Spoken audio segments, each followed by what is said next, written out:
Today is finally the day. Yeah, guys. Today I'm gonna do something I have been meaning to do for a very long time now, but that is watching Rogue One for the very first time at home. Now, yeah, like I said, today is finally the day. This movie came out, I believe, digital and on Blu-ray and DVD in April of 2017. We're at the end of August 2017, so I waited a couple of months to watch this film, but I got the Blu-ray right in front of me. I'm gonna watch it today and just want to make that a quick video as well. It's very weird. I saw the film 3 times in theater, I believe, in December, and I absolutely loved it. I thought Rogue One was amazing. But you know, ever since the release, I just haven't had the chance to check it out here at home, so I want to do that today.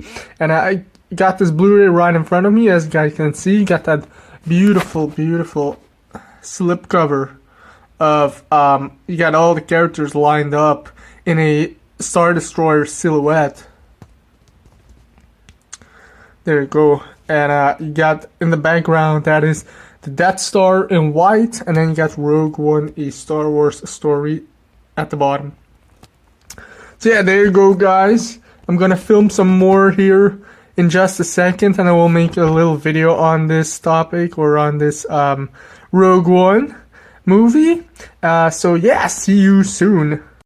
Guys, installed my Blu-ray player to the TV, and now it's gonna be time to put in Rogue One and see or watch the movie for the first time at home.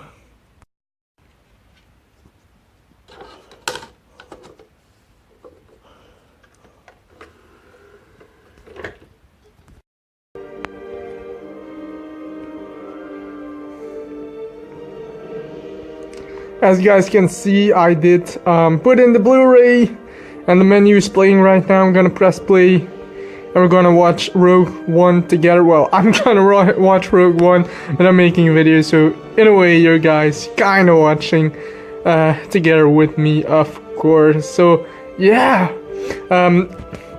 let's start Rogue One, a Star Wars story.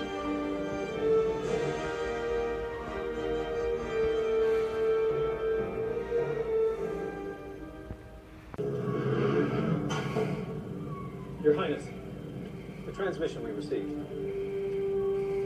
What is it they've sent us? Hope.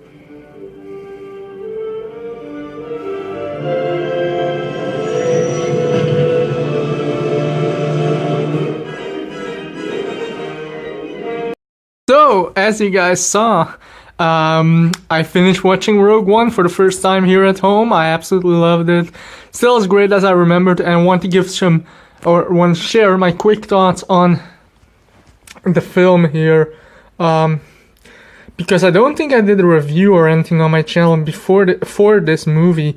Now, first of all, I hope YouTube won't give me a copyright strike or so for filming that little clip you just saw. Just want to quickly film the end of the movie.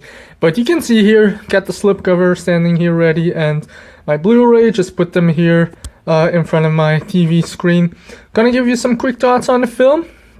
What I like, what I maybe like a little less, and what I think overall on the film.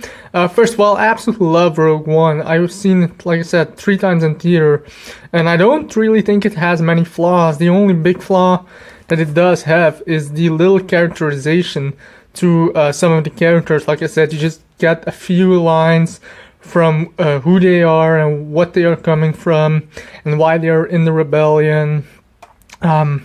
And then they basically team up and they're going to Scarif to get the Death Star plans, of course. Now, that's the only minor thing I can say about this film. But other than that, I absolutely love it. I like the fact that it's so close to A New Hope. That's one of the things I really like. Because of that, you can see a lot of familiar faces in this film. Not only like Vader, I mean, you have Vader in there with this epic scene at the end, but Tarkin is in this film for a great portion or a great majority of the movie. I'm gonna put the screen stop here for just a second because I don't, again, I don't want any copyright strike, so I don't know if that will happen, but you never know.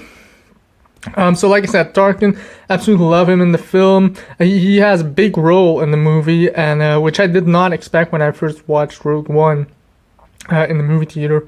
I do think the CGI is very, very well done on Tarkin's face, the face of Peter Cushing, the actor. There are some moments where you clearly can see that it is CGI, but overall I do think they did a fantastic job on the recreation of his face. You do have Leia at the end, which I just filmed. I do think she looks really good as well.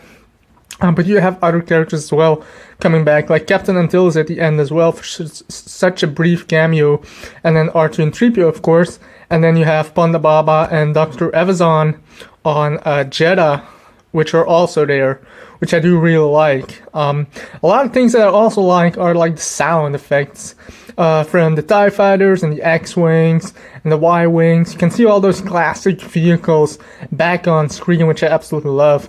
And the classic sound of the Death Star and the Star Destroyer, the alarm sound of the Star Destroyer, I believe, which I love, and then the Death Star powering up. There's just a few of those original trilogy sounds in there that I love, and it's great that they're back in this film, of course.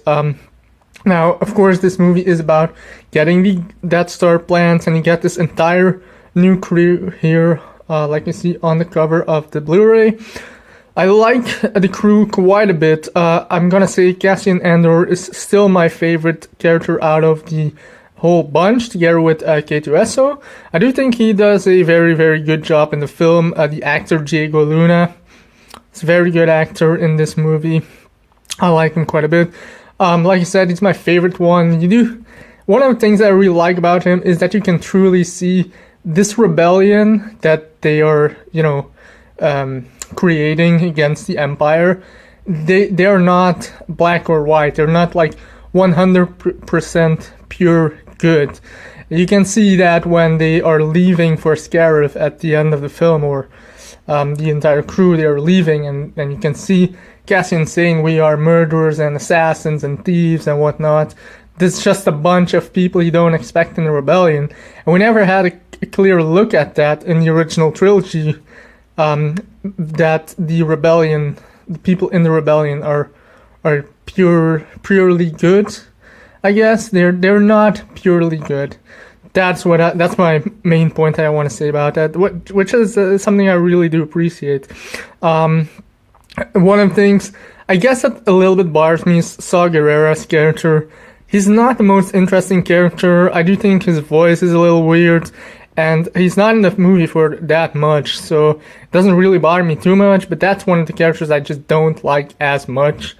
The music score by Michael Giacchino is very good as well.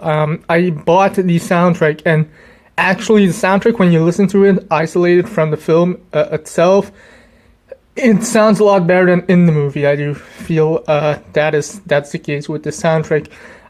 It's probably not one of his best scores, because I saw War for the Planet of the Apes and he also did the score for that, and I do believe that was amazing. It really conveyed the emotions in that film a lot more maybe than in Rogue One, or just a little bit more. But I do believe Rogue One still has a very good score / soundtrack from Michael Giacchino. Again, beautiful film.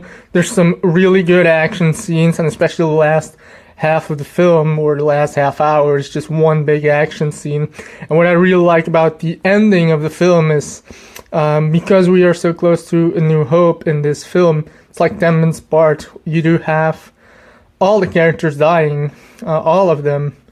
And what I like about it is that, the producers and director and whatnot, the team behind Rogue One, they really, how do you say that? They grew some balls and let some people die, I guess, if you want to say it that way. I like the fact that they all die. It's a very ballsy move, of course, and every character does get one shining moment at the end of the movie, to one standout big moment that is very important for that character. which you get from all of the characters, so I do really like that. But overall, I do believe Rogue One is a fantastic Star Wars film. It's definitely one of my favorite ones, besides I guess besides Empire Strikes Back and the original trilogy in general.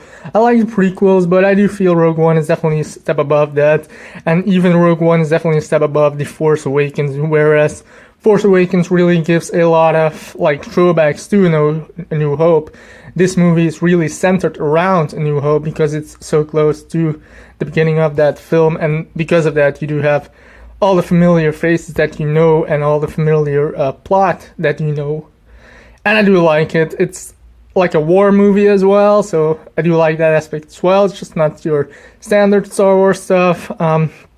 So yeah, absolutely love Rogue One. Hope you guys enjoyed this video on my first Rogue One home viewing experience, I guess. And yeah, we'll back some more videos very soon. Hope you guys enjoyed, and yeah, see you all next time. May the Force be with you. Bye.